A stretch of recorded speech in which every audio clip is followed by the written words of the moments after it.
This is so funny. I don't know why I find this so funny. Watch how the chicken's head doesn't move when you move its body. Doo, doo, doo, doo, doo. It's amazing how they know how to do that. Don't peck at the camera. Doo, doo, doo. Alright, so you're going to hold her down.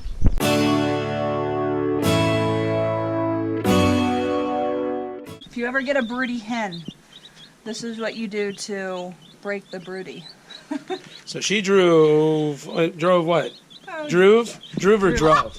Drove is not the past tense of drove? Get underwater. Oh. So she drove, I don't know, a half hour to go get literally just born chicks. Last What, night. like a couple hours? Last night they hatched. So they pretty much just dried off because they come out wet. We're trying to see if she'll take them. We have a broody girl right there who's been like chilling in our nesting box for, 4 weeks. at least a month. And these little ones will hopefully be taken. No, And so I need to take we're just watching. We're just watching to make making sure that sure. it happens. Right here made me feel like Rocky today because she's also broody, and yeah, she just didn't want to be caught. So this was pretty awesome that we had to like just run after her all over the farm. So, but she's gonna go over to her little area and try to see if we can't get some hatching eggs going. This is attempt number 2 and mom number 2. She also went broody, and we're gonna see if she doesn't bond. The first one was pecking at him. Unfortunately, hopefully this one will take him instead. I know I'd take him. They're way too cute. Traumatic day. We got this one sleeping in the feed, which is hilarious. But traumatic day for the little ones. Fortunately, we got some orphans. The moms did not want to take them. But hey, alas, that is homesteading. They will find a very good home. Or, you know what, we'll just raise them and they'll find a good home here regardless. And it was one of those days today on the farm, being about 48 hours, that I started working on that girl who had the vent prolapse, which is not an uncommon thing in chickens that start getting older, and of course, especially laying hens. Who knows what caused it? You know, I don't know if it's like a she just got stressed out thing, or if it was a you know, something along the lines of just too big of an egg being passed. You know, those are a couple of different reasons for why they happen. Some say that it's a really significant lack of calcium, but we actually fortify their feeds with plenty of calcium, and then they have the oyster shell, which is free choice. Anyway, long story short is that despite all of our effort, it just would not go back. It just, you know, we manually reduced it. It just kind of came back out. I tried to make a chicken diaper at one point. Unfortunately, that didn't work. Nothing that I tried would work. So unfortunately, I had to make the decision with Jackie to cull her and harvest her. We will be turning her into a stewing hen. And hey, here's the good news, is that when we actually do this, when we are forced to do this because these sorts of things happen on a farm, the good news is that God blesses us with having animals in the first place. We enjoy having this homestead a lot. It has proven to be just a lifestyle that I don't think we'll ever get rid of. And the way that we look at it is that right before, unfortunately, I have to do the deed, I always just say a quick prayer and thank God for the fact that we had the opportunity to be with the animal for their whole life, and that they are now going to be used in a way that is honoring to them. And we feel that by, you know, it being something that brings us nutrition, that the animal lives on inside of us. And so I've been able to find good graces with that sort of mentality, is that I know that, you know, it's the circle of life, and that it is just a really good way of being able to put things in perspective, at least in my opinion, you know, to ensure that the animal is well respected and honored for what it did for us. Hey, I'm here preparing the chicken that Frank just talked to you about. This is her right here. You can see that a stewing hen is a little bit smaller, actually a lot smaller than your standard meat bird that you would buy at the store. Frank did a really good job cleaning it. There's still a little bit of hairs on it, which is completely normal. And the best way to actually cook a stewing hen is low and slow. And I find that doing it in a pressure cooker like an Instant Pot really creates a very juicy, succulent bird.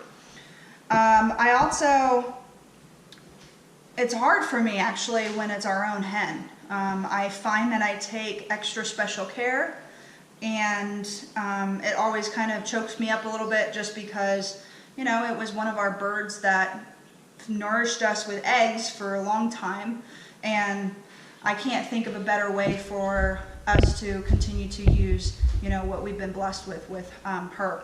So I like to usually make dumplings, or what I'm going to make tonight is a chicken soup in the Instant Pot.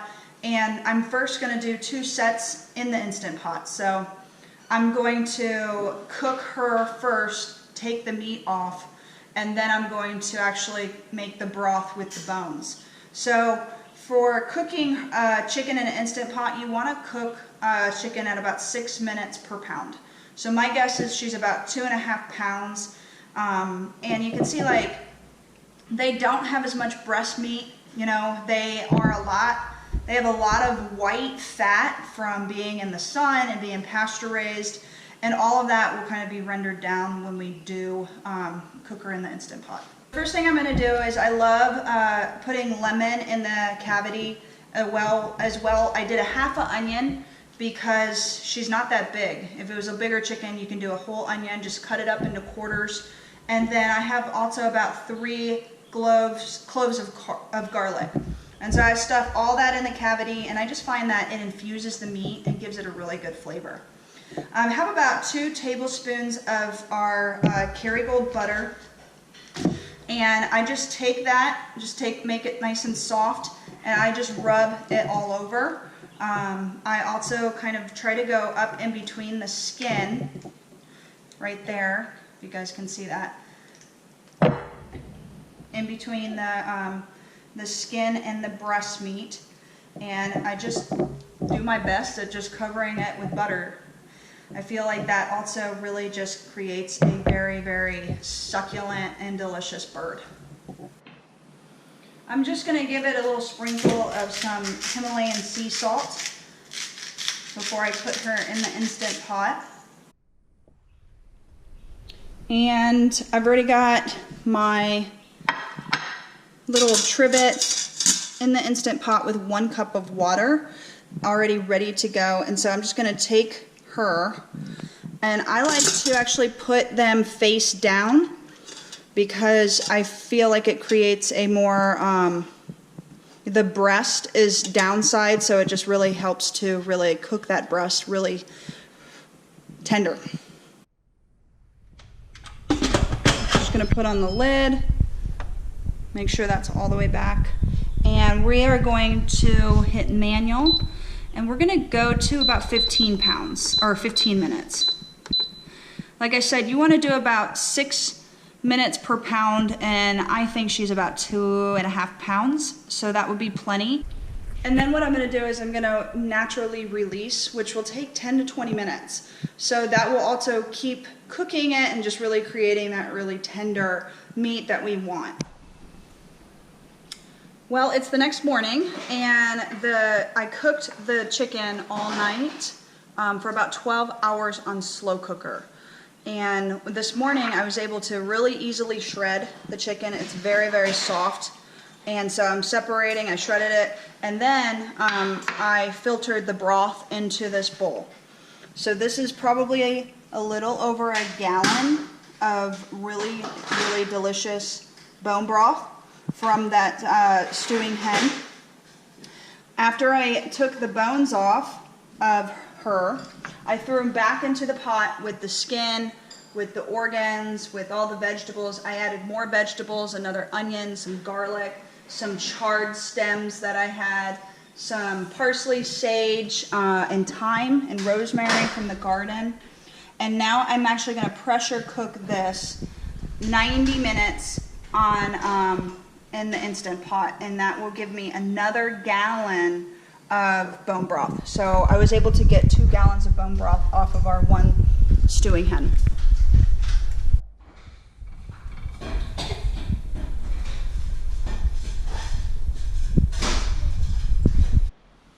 So let's just say it's been a day on the homestead. You just have to laugh at days like this because it's like literally one butt-kicking thing after the other. Started off with the chicken that we tried to handle the prolapse with, and unfortunately to no avail. We had to end up calling her, and as you can see earlier in the video, Jackie, you know, is going to honor her by what she did with her recipe. And so then Jackie goes out to do the evening farm chores and kind of comes with that look of concern at me. And of course you have to ask yourself the question, what now? And I hate to say that because you don't want to make it what next. But we had a bit of a homesteading fail, if you will. We tried to see if a couple of broody hens would take both live chicks as well as some eggs as theirs and try to be their mothers. And that didn't work. And then now Jackie came here, I don't know, maybe about 5 minutes ago, and had that look of concern on her. So she comes up to me and she has that look of concern, of course. And the concern was legitimate. It looked like one of our sheep actually had fecal material inside of her vulva, her vagina. And of course, this is just not something that you hear every day. And I don't mean to laugh. I mean, you have to laugh these sorts of things off because it is a serious thing that we come out to. But I go out there, and as you guys know, I'm a PA, but obviously I'm not a veterinarian, but I know this much about an animal. So I walk out there, and we're going to take a look at everything. And sure enough, she's trying to go to the bathroom. And there is feces that are unfortunately coming out of this poor girl's area that only pee should come out of. And sure enough, I kind of took a second, looked at Jackie, and I said, this is not really what we're seeing, right? Like, where is this poor girl's, like, anus? Where's this poor girl's backside? And she didn't appear to have one. There was a dimple there that should be it, but you know, obviously no feces were coming out of it. So I had to go look to make sure that I wasn't crazy. Thankfully, I have another ewe about her age. Actually, it's her sister. So I just said, wait a second, I'll be right back. So I trapped the other ewe. I was able to look at her, and sure enough, you know, everything was where it's supposed to be. The fact of the matter is that like when we first picked up this ewe, we kind of noticed that there was some feces sticking between her tail and her, like the back side of her legs, inside of her wool. So we just kind of trimmed that away and kind of thought like maybe she had like, you know, a couple of bouts of diarrhea or something like that and everything was okay. You know, trimmed it away and all that kind of good stuff. So anyway, no, sure enough, that's not the case. The reason why that she's walking and acting like that is simply because of the fact that she is literally going to the bathroom inside of where her vagina is. I know it's gross, but you know, we're being real with you, and these things happen, guys. I mean, all these videos that you might be able to watch and Facebook postings that might be going on, this is the behind the scenes real deal stuff. And so unfortunately now the question remains, what do we do with her? So as of right now, the very first thoughts are keep her, let her try to grow up as best as she can, but with the understanding that there could be an infection or complications. Do we possibly call her, which we're not going to do that tonight until we get a lot more information. We never make hasty decisions like that. But pretty interestingly weird thing that we discovered this evening. And I tell you that because, guys, these things happen. So I don't want you ever to be discouraged that if being on a homestead is your dream, by all means, trust me, it is super worthwhile. I mean, you can be like unbelievably family rich by living on a farm and raising your own animals. It's such an enormous blessing. But you got to take the good with the bad. Unfortunately, sometimes these strange things can happen, and obviously our hearts are set on this little wonderful ewe, and you know we want to do the absolute best thing that's there for her. So We will keep you posted and let you know what we kind of decide. We're going to talk to some veterinarians and talk to the original breeder and all that kind of stuff, and we'll see where we go from here. So.